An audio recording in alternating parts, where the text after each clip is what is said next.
নমস্কার, আমি গোবিন্দ দেব গোস্বামী। দেববাণী অ্যাস্ট্রোলজিতে সবাইকে স্বাগত জানাই। আলোচনা হচ্ছে শ্রাপিত যোগ সংক্রান্ত। আজকের আলোচনা কন্যা রাশি বা কন্যা লগ্নের যারা মানুষজন আছেন তাদের জীবনে শ্রাপিত যোগ কি ঘটাতে পারে সেই বিষয়ে আলোচনা। যাই হোক, আলোচনা যেহেতু কন্যা রাশি বা কন্যা লগ্ন নিয়ে, সেখানে আমি জানিয়ে রাখি শ্রাপিত কিভাবে প্রথমে সংগঠিত হয়, যোগটি কাকে বলে, এই যোগ থেকে কি ফল পাওয়া যায়, এগুলো নিয়ে প্রথমে একটু ধারণা দেওয়ার দরকার আছে। না হলে কিন্তু অনেকটা ভুল বার্তা হয়তো আপনাদের কাছে চলে যাবে।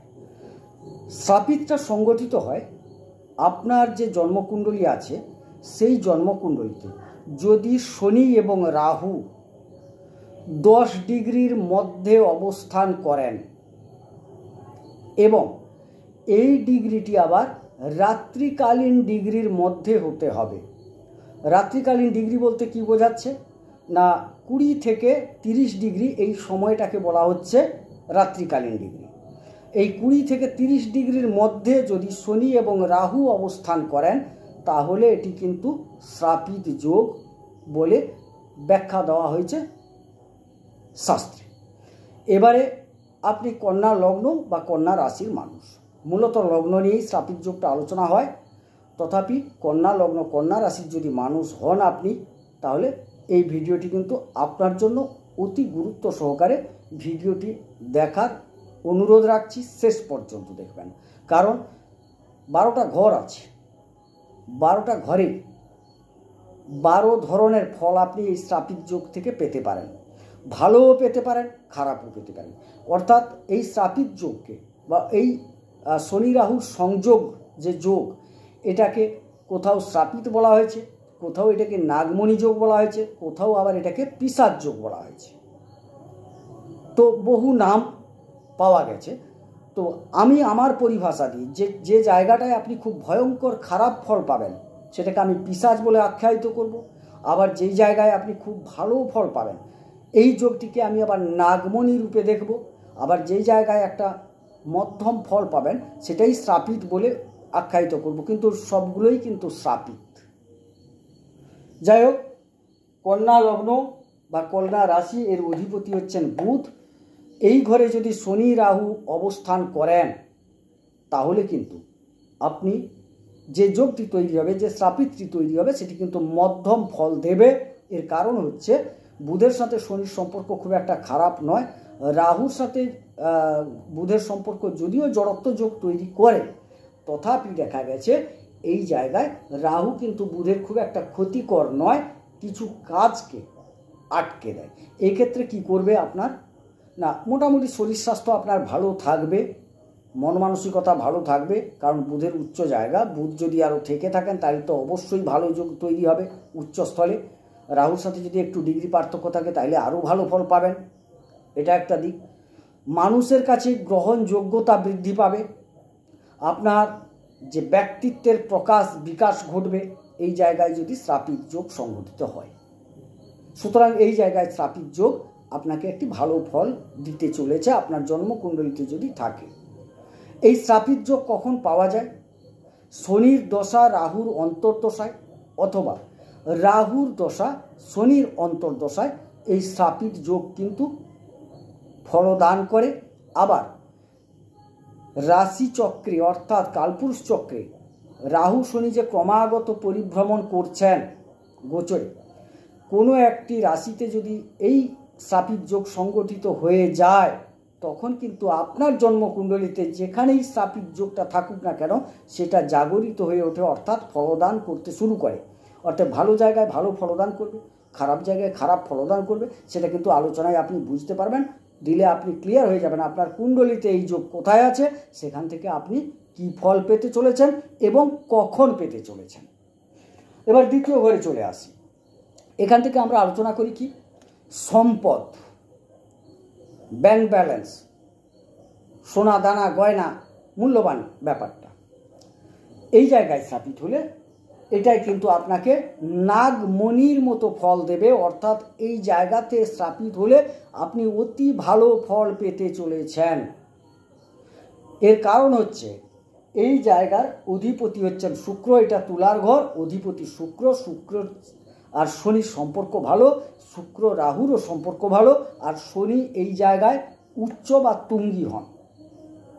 অতএব সেই জায়গায় আপনি কিন্তু উন্নত মানের ফল পেতে চলেছেন, অর্থাৎ আপনার সম্পদ যোগ হবে, ব্যাংক ব্যালেন্স হবে, আপনার কথাবার্তার মাধুর্যতা বৃদ্ধি পাবে, কথাবার্তা মূল্যবান হবে, আপনার কথাকে লোকে মান্যতা দেবে।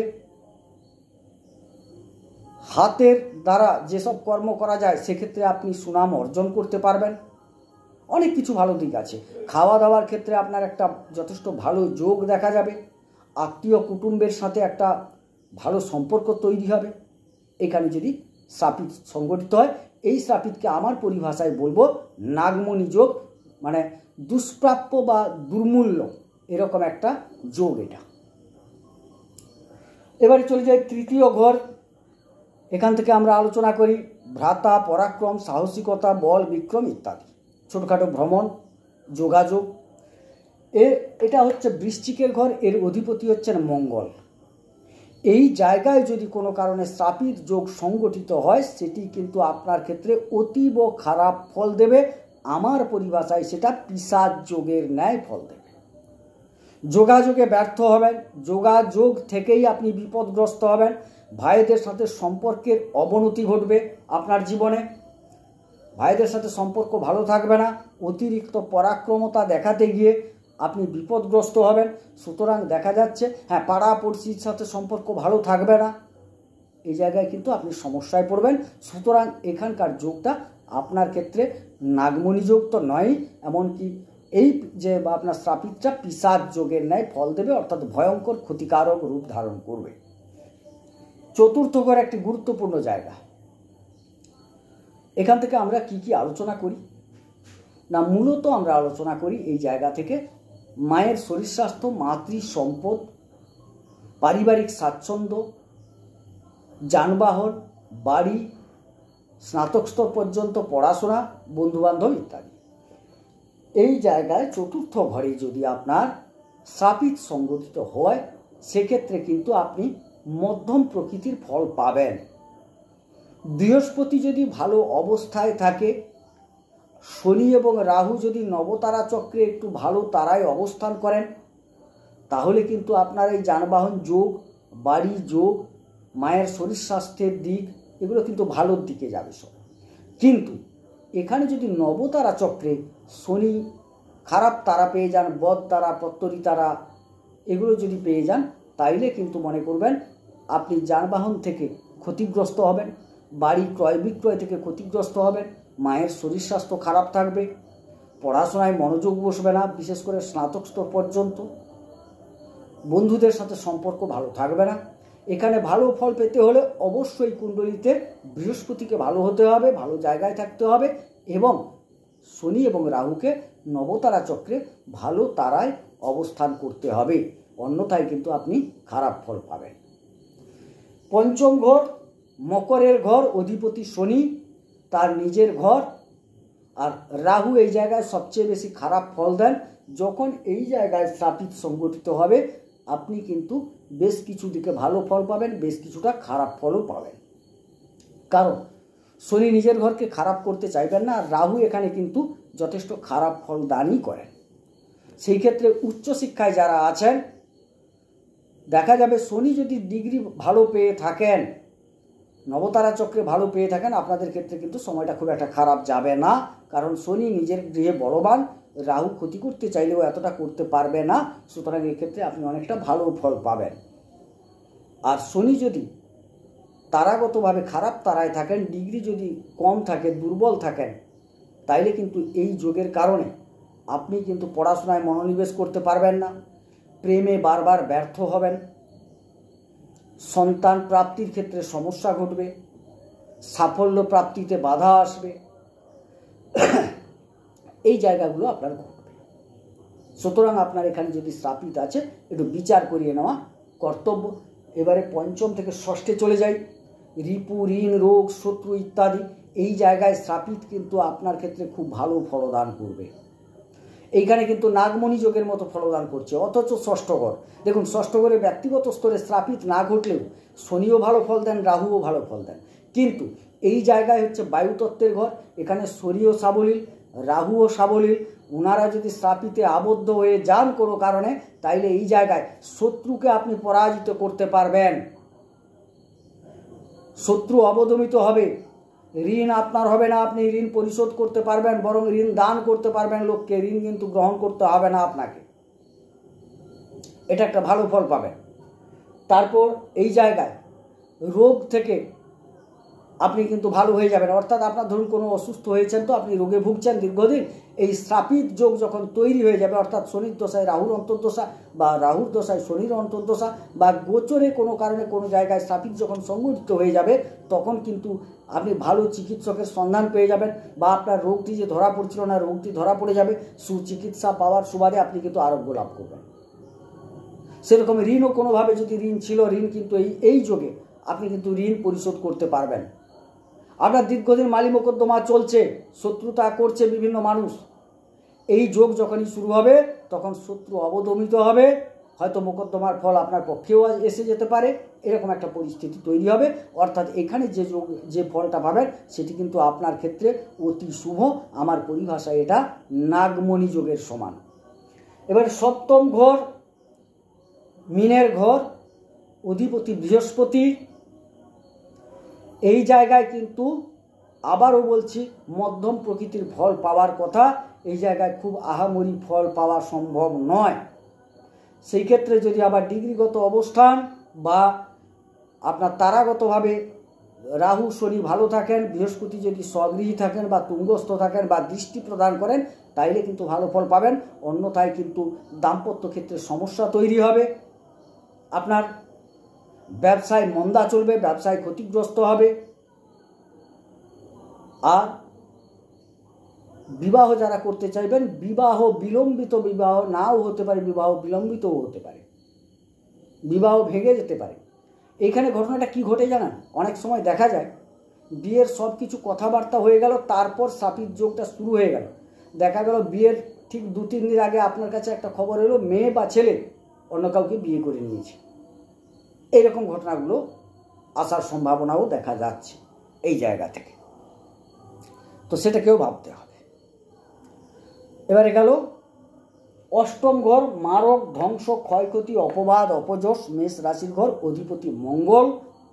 এই জায়গায় শনি কিন্তু নিচস্থ হয়ে যান, রাহু এখানে কিঞ্চিত ভালো ফল দিলেও মঙ্গলের অবস্থান থাকলে এই জায়গায় মঙ্গল রাহুতে অঙ্গারক যোগ তৈরি হয়ে যায়, মঙ্গল শনিতে একটা বীজযোগ তৈরি হয়ে যায়, আর শনি তো নিজের থেকেই নিচস্থ।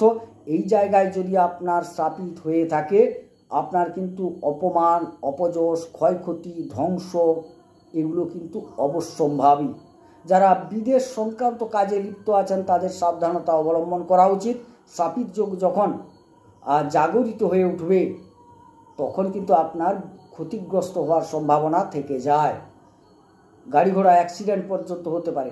এমনকি কোনো কোনো ক্ষেত্রে দেখা গেছে আত্মহত্যার প্রবণতা জাগার সম্ভাবনা প্রবল এই যোগে। চলে আসুন নবম ঘর, বৃষের ঘর, অধিপতি শুক্র। রাহুর সাথে সম্পর্ক ভালো, শনির সাথেও সম্পর্ক ভালো।